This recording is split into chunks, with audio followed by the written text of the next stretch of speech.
Right, let's look at our today's topic, and this is the business objectives and stakeholders objectives. I want to look at business objectives and their importance.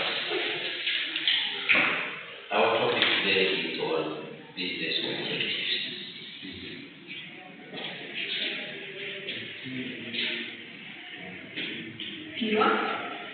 Business objectives.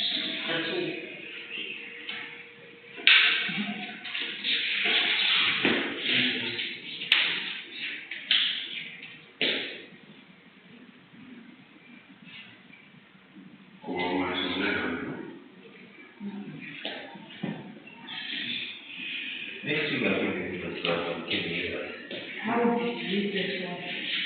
it varies. You see the results, it's not just surprise. Alright, let's go back to this. Let me define what are these objectives. Let me define objectives. By definition, right? You look at objectives, they are referred to as they are statements that describe the specific targets to be achieved in an organization. These are special statements. Now these are statements or they are statements.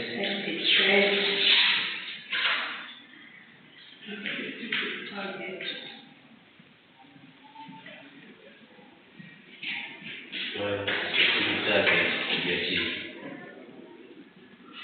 Specific targets to be achieved in an organization. In the business. Specific targets be achieved in business. All these are objectives. Every business that you want to establish needs to have what are called objectives. And these objectives are referred to as the aspects for starting a business. You can't start a business without objectives. So objectives have to be number one when you're starting a business. Objectives. And these objectives they will guide you in your business, whether how to do the business, how to run the business,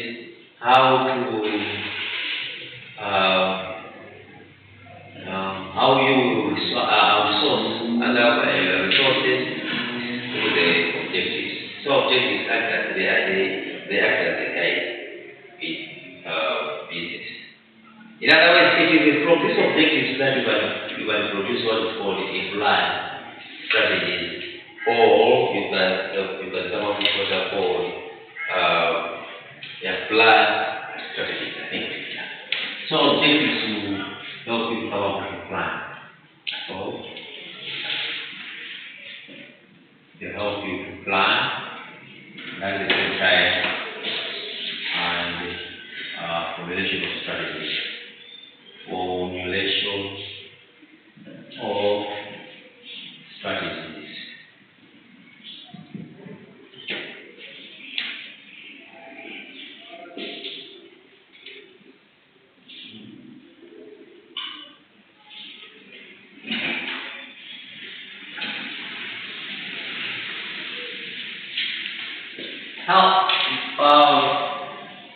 Now, when you talk about objectives generally, they take the form of what is called the SMART objectives, of business objectives. I'm talking about business objectives. They will change the form of what is called SMART.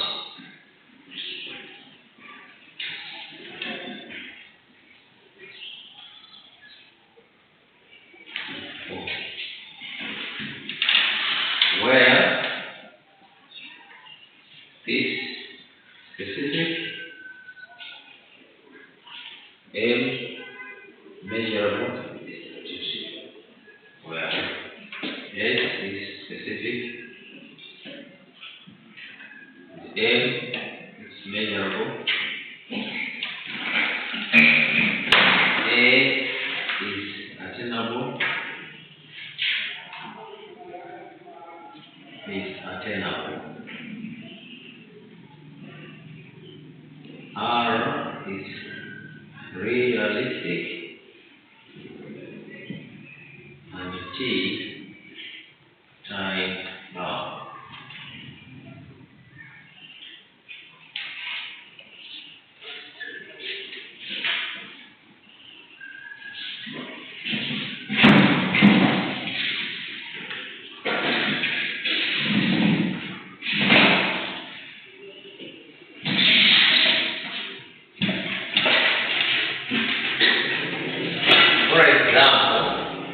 For example, Is what? attainable, realistic is turned on.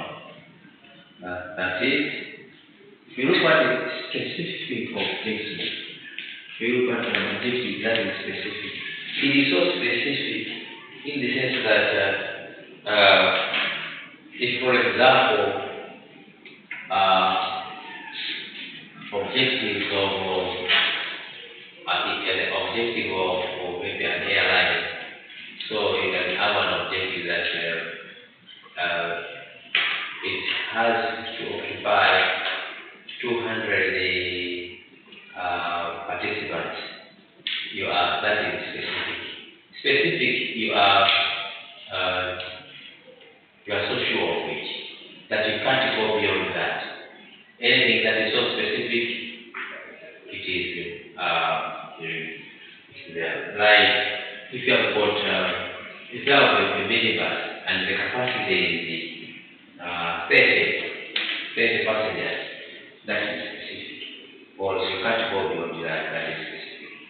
So specific where you cannot go beyond that.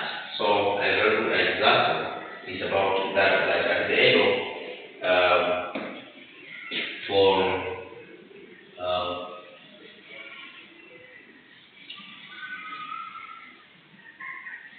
I don't know how you can apply that in business context, but when you are so specific, you can't go beyond that. You are just bounded by within that is specific.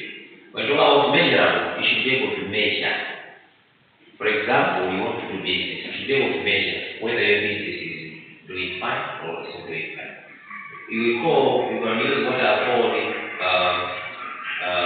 the criteria or the critical success factors, the CAPA. You can use what are called the critical success factors.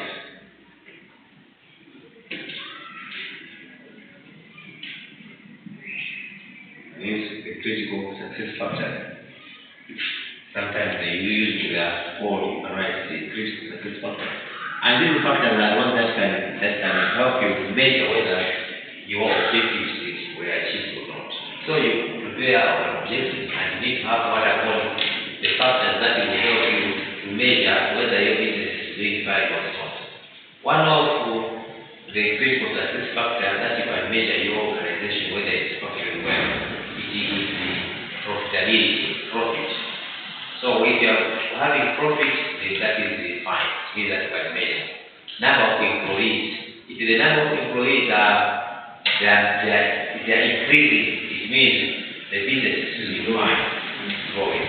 Again, the product themselves, the quality of the product, the quantity of the product, and the annual turnover, the turnover that you have, sales, or the another critical success factor that you can measure the growth of an organization apart from number of employees. Again, suppliers. The moment you have more suppliers, you can so you think of those are what are called critical success factors. They are part of the critical success factors. They are measurable there. Let's say you should be able to measure that you want 85% of the product that you have should be able to sell 85%. So that is you are able to measure that 85% of my products are sold today. So I have sold all 85%. So within your objectives, you can say, by the end of this day,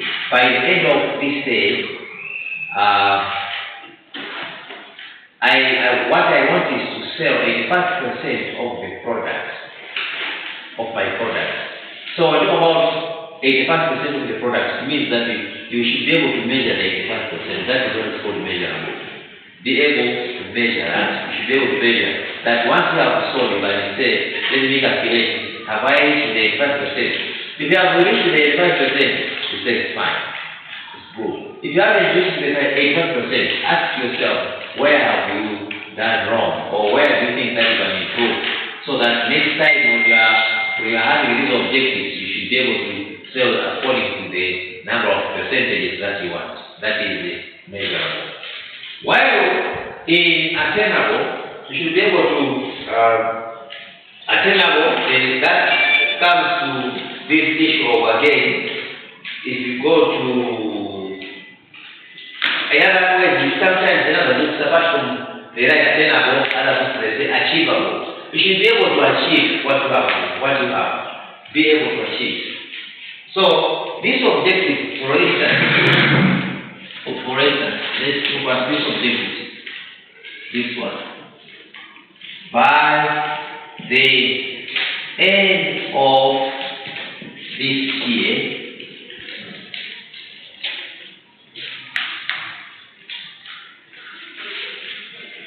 my business should grow with 20%.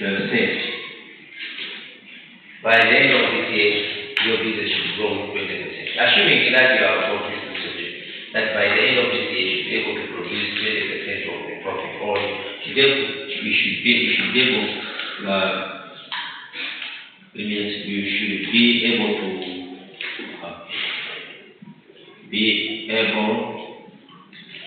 to produce 20% profit. Let me just put it like this. By the end of this year, you should be able to produce 20% of the profit. Now, if you say that one, there's a specific, you are so specific that you should be able to, by the end of this year, you are very, very specific that your target now is 20%, which you can measure whether you have produced the 20% or not. So if you produce 20%, you will say, okay, that's fine.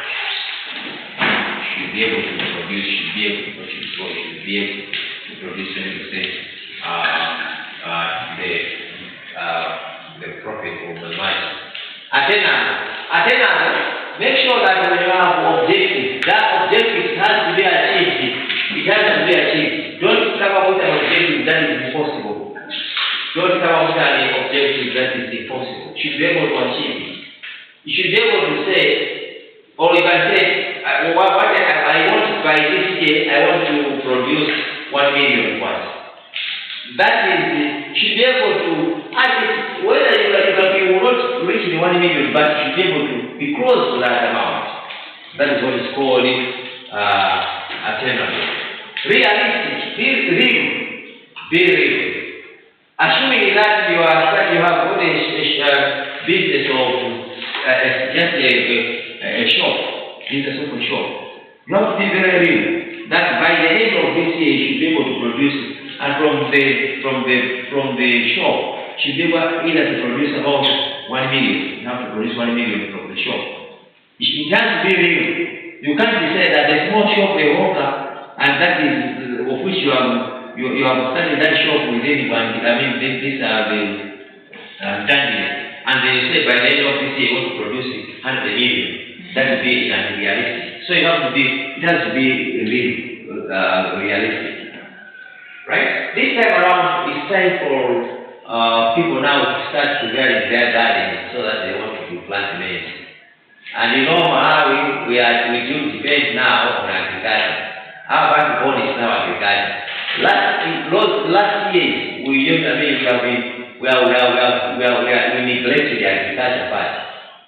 The agriculture part was there during the one part rule during the campus time. It's when they inspired the agriculture. But First, after that time, after the McPherson now came in, that issue on agriculture phased out. It's now coming now back to this year, where now crops have now tend to at least gone up, the prices have gone up.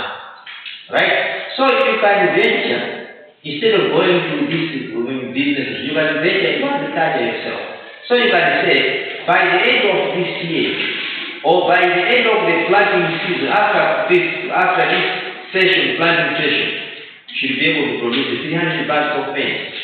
You are so realistic that what you will be targeting is the 300 bags that you have. Because your eyes will be on the 300 bags. Right? So, that's realistic. And when you talk about 10 pounds, you are restricted by the end of this year. You are restricted that is only 1 year. That is 10. So the 10 pounds, the time is there by the end of this year. That year, that is time. So this is the time. So by the end of this year, it means that you are bounded now the year. You can't go beyond the year. That is the time. You are bounded to that. So what if you produce before the If you produce it after this year, after the year like this one, then you are out of your objective. Because your objective you are saying, by the end of this year, so you are bounded by this year. You can't go beyond that. Right? By the end of this year, I want to produce 100 bags of maize. Right? So you want to be targeting, you will be targeting 100 bags of maize. The moment you will be counting, this year, this is the year, alright? You plan one, then you will be focused on the 100 bags. That is 10 pounds. And it is real. Real in the sense that what you are saying, it can be achievable. So it can be achievable, which is real, that you can achieve it. That's why we call it, you must be specific. Specific in the sense that what you are saying there is so specific. It's not general. This is specific, it's not general. Where it is general, a general thing, a general objective, it will have been by the end of this year, I want to know, I want to learn. Those are general. General is very difficult for you to measure. Like to know is a general objective. You can't say, I want to know, I want to learn. To learn is a general objective. Therefore, we have got two types of objectives. We have got what is called specific objectives, and we have got what I call general objectives. Specific objectives, and we have got what I call general objectives. General objectives. We have two types of objectives. Specific and general. Specific are the ones that we are carrying in the smart format. General is general in nature. Like by the end of this, I want to know. I want to know. I want to learn. Those are general. Is there specific hours? Specific objectives are those objectives that can be achievable. You can achieve them. There are objectives which can be achievable, or there are objectives that carry the smart format. They carry what is called the smart format. They are achievable. You can achieve them, and those are specific. While general, you cannot achieve them. General, you can achieve. General, for you to achieve the general, it will be very difficult. Like if you know what is that. I'm just coming to school here. They just know. So why know it? Why can't you just be home? Just know. So to know is just something which is general. To know, to learn, right? Which you cannot measure. You can't measure to know. You can't measure. You can't say, so you have known it. What have you known? So to know is nothing. So those are what I call general objectives. So you get specific objectives that are attainable. Yeah, attainable, realistic, which you can achieve. Those are which are called achievable objectives. Sometimes these are referred to achievable objectives. They are referred to, these specific are referred to objectives which can be achieved. Achievable. They are called achievable objectives. You can achieve with them. While in general, you cannot achieve with them. It's very difficult for you to quantify, for you to measure. Difficult to quantify the general. You can't measure them. You can't measure to know. This one you can measure, that 20% you can find out, but this is the percentage I measure. But I want you to know how to drive a car. If you are saying you know how to drive a car, what is that? Doesn't matter, so that's what's called a general objective. Right? Then let's just proceed. And therefore, we talk about time bound like 8 months, that we are looking for relevance, we are looking at that in terms of the relevance and the achievable in terms of how you can achieve them.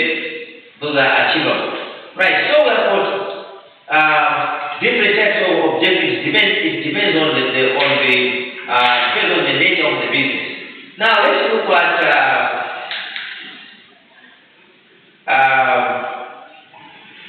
objectives of business objectives. Let's look at some reasons for coming up with the objectives of business. In other words, objective of business, the purpose of objectives of business. Why do we have these objectives? So the first I want to look at specific and general. Yeah, we have one specific and general. Example of specific, it started by the end of the day, by the end of this period, you want to, one, explain, or explain. So like it's specific. Or like describe it. The millennium goals was 2023, now it's 2020. If you can't measure that one is general, that one is general. That one is general. Yeah, if it is time bound, that is specific. But the example of specific is by the end of this period, I want you to define. So that is specific. I want you to define. So like I want you to define is specific. I want you to measure. Measure is specific. I want you to measure three types of like trees. So you should be able to measure. I want you to assess. Assess is specific. Assess is specific. I want you to describe. Describe is specific. Discuss is specific. Right? I want you to differentiate is specific. Differentiate is specific. I want you to account for is specific. Account for or against. I want you to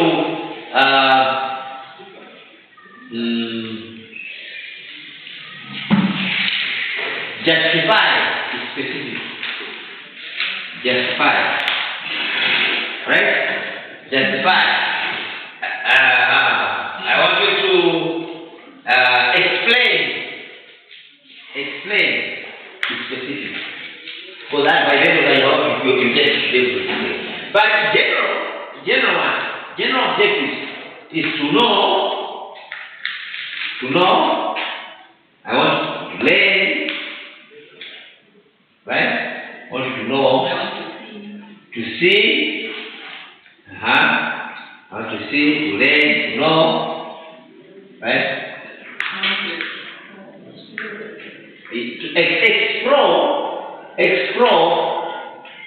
Explore can be in form of specific.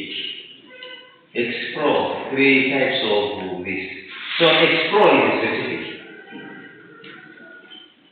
Yeah. Explore is specific. But it can also be a general. Huh? It can also be a general. You want to explain. Like, to explore. So once you explore, provided you explore, then you can attend it there. You can do against the zero. If you have explored and they came there into the zero. So these are some of the I say when you formulate objectives, you can use the specific they will carry is to explain, to discuss, to describe, to define, to measure, to assess, to list. Can you list 5 types of colors? You have to list it. You do list, right? List is specific. Now let's go to what are the why do we have to learn this issue on the objectives, reasons for learning objectives. Why should we learn objectives?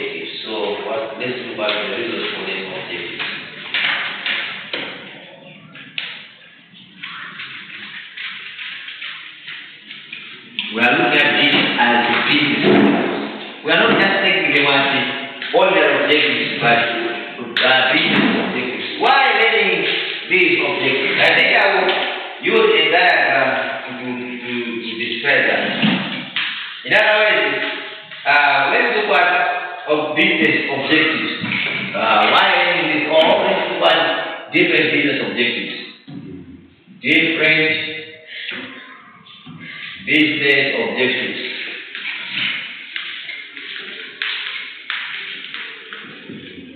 Different business objectives. And then we can define the different business objectives. I can just throw it right down here. Now, good. You continue. Is this also the There is for learning about business objectives. Alright, let's just use that. It's the same. Because the first one will look at survival. Business survival. That's why we have to look at objectives. I know you have to read the resource for business objectives. One is for survival. In other words, why learning business objectives? One, you already have business survival. So you have what's called business survival. Business survival. Without objectives, it's easy for your business to die. So we are looking at business survival.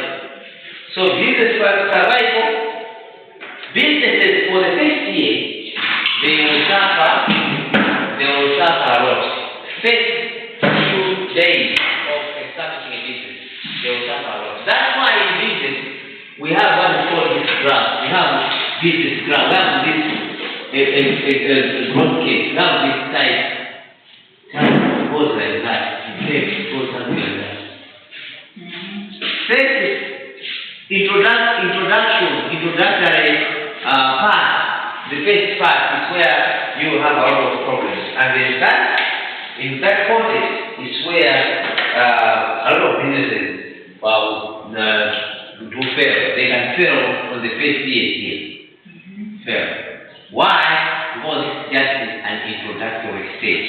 It's called an introduction stage. Then after introduction stage, we have got development stage. From development stage, we have got maturity stage. From maturity stage, we have got declining stage. Now things will be going down. Then because of competitors, there are a lot of things. So we are looking at that. So the first reason for business, for having objectives, is for business survival. Now, in business survival, many new businesses do fail in the first year or second year of training. So the survival is very, very important. Very, very important. Especially when we talk about short-term objectives. Short-term objectives. Therefore, it is our intention that when we are coming up with the objectives, why can't we focus on long-term objectives? We need to come up with the long-term objectives such as profit and growth. So, the first one is for survival. The second one is for growth. We are learning this for growth. Right? We are looking at it for growth. Growth, this is to do with the business size. Increase in the business size. That's growth. Increase in business size.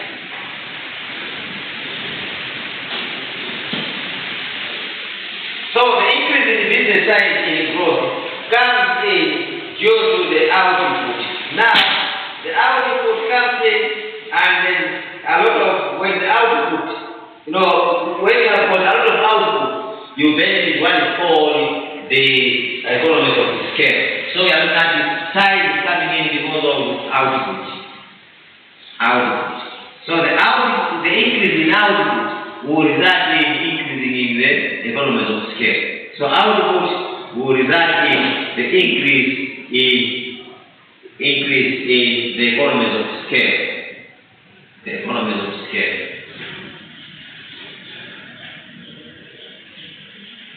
Generally, we are looking at output of the output of our product. So we have the input. We have the input.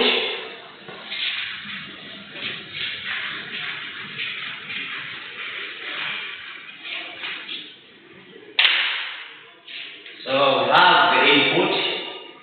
Input we refer to as the resources. We have the resources here. The resources, we have the input, and then we have what is called the process here.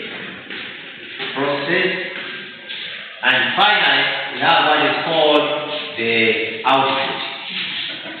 So output, generally we are looking at the products themselves.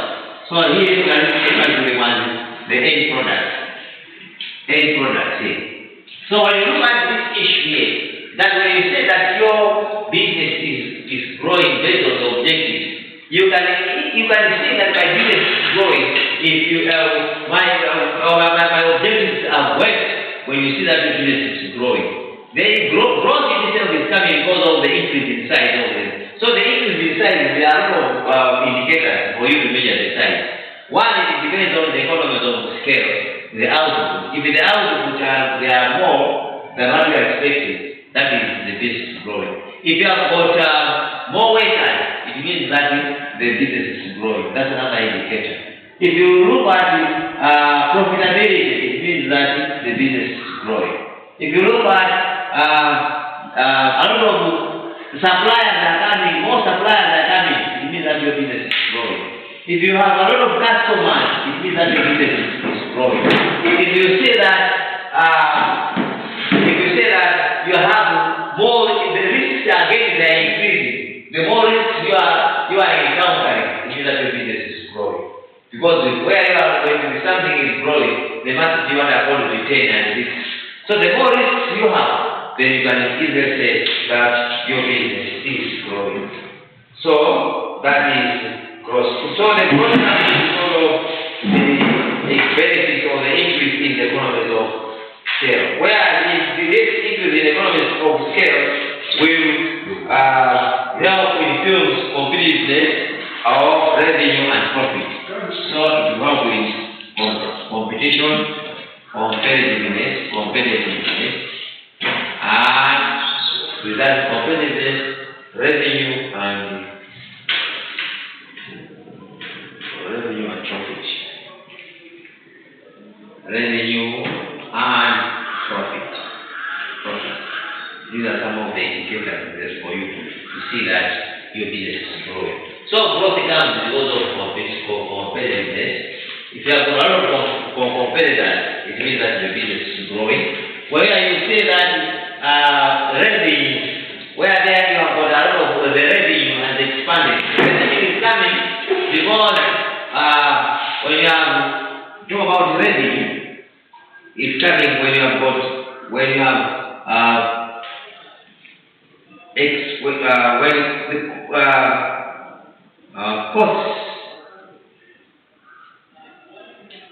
We look at profit is coming because we will talk about what? Revenue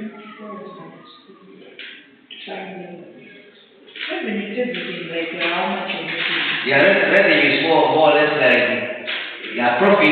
profit comes in when you have got revenue. Revenue is greater than the cost, right? I'm not sure about that. I'm not sure about that. You are not sure about it. Profit comes when you have got revenue. Revenue is something that is more or less like you gain what you are selling, right? The costs are what you are buying. Whatever you are buying. In other words, the costs are expenditures. Costs are what? The body expenditures. Right? The expenditures. While revenue is something which is something that comes to what? What you generate. Something that you generate. Something that you generate, right? So when what you generate is greater than your expenditure, what comes then? What? With profit. While loss is when the costs are greater than the revenue. Right? So when the costs are greater than the revenue, then you have the loss. Right? When you have got more of items that you are buying than what you are selling, then you come up with the loss. You can put this in terms of what I call the import and export. In import and export, when you import more, when you bring more into your country, you are killing your country. You know that, right? Yeah, because like at this time around, Malawi we are economically bad because we have more imports than the what? Those years, the past years, we used it to sell tobacco, tea to other countries, right? Where are they now? They are nowhere, right? Therefore, what are we? We are just busy buying cars out there, right? Without knowing that they have got problems in the country, right? Because we are taking our forex out, not bringing the forex into the country. That's why we are having problems, right? Right? Therefore, we are looking at that in terms of growth. So apart from survival, we have got growth. The second one is about profit itself. So the profit is the one that we have talked about here. I think I cannot talk about profit as number 3. Profit is to do with this. Profit is to do with it. When the revenues are better than the cost. In other words, what comes there is profit. Because when you are looking at the business, any business that you have, you are there for profit generation. You can't start business to make someone happy just making someone that they have should be happy with you. It's not like that. But you have that idea of coming up with business so that you want to generate profit. And the profit is the one that you'll be using for your needs. That's the profit. So another business objective that you generate when you are at least in terms of an objective is just the profit making. So you come up with profit making. Apart from growth of your business and survival, then why can't you talk about the profit? So we are looking at the profit. Let's look at another element. Another objective of business, apart from that, is what is called market share. Number 4 is market share. Market share.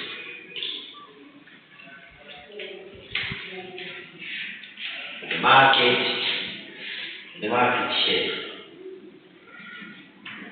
So when we talk about market share, if you have to define what is market share, again market share is talking more about the revenue. So the revenue of your business is expressed as a percentage. We call that as the market share.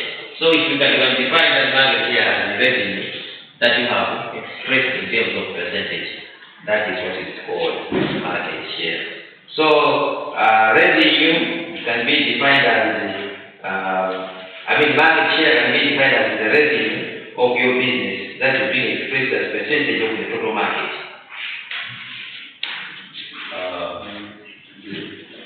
That's the revenue of your business expressed as the total, expressed as the percentage. Expressed as the percentage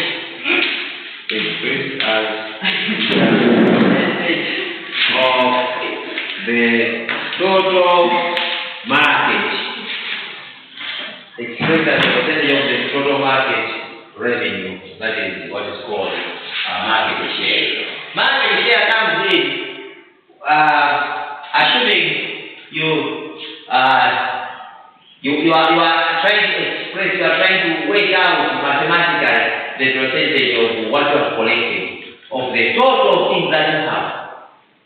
For example, maybe what you have collected, what you have generated out of the total from the market. That becomes what is called that market share. Total from the market. So you can say like fish, you can have fish and then you can count in mathematics the revenue out of the total market revenue. The total market revenue, then you can calculate what you have found, and that's what's called market share. And that market share is in percentage. So the market share you are looking at is the market itself. Because you actually see that from the market, I am the leader. You can actually see that whatever you are producing, whatever is on the market, you can say, and out of all the market, I am the leader. I'm beating all my friends, so I'm the leader. So when you are calculating what you have collected for the percentage of the total market, of the whole market, that becomes what is called market share. So the market share as a percentage. So you can say 5%, 10%, 30%, that is referred to as the market share. So market share again is another objective. Apart from survival, growth, profitability, market share, these are business objectives. They are business objectives. Reasons why objectives are very, very important for you to measure this. The reasons why objectives are very, very important is for you to measure this. They will help you, they will guide you to measure this. In other words, for you to know that your business is growing, it depends on the market share. You can try to calculate the percentage of the revenue out of all the revenues from the market. That becomes what is called the market share. So you can look at that as another important objectives. Much as we are looking at these objectives and coming up with the market share, again we have another one, the final one, which is what is called this. What we call it corporate social responsibility, the CSR, the corporate social responsibility, as another objective of the business. Why you have to start to study objectives? So you are studying them based on what is called the corporate social, we call it the corporate social responsibility, corporate social responsibility, CSR. Another objective is called corporate social responsibility. Corporate social responsibility.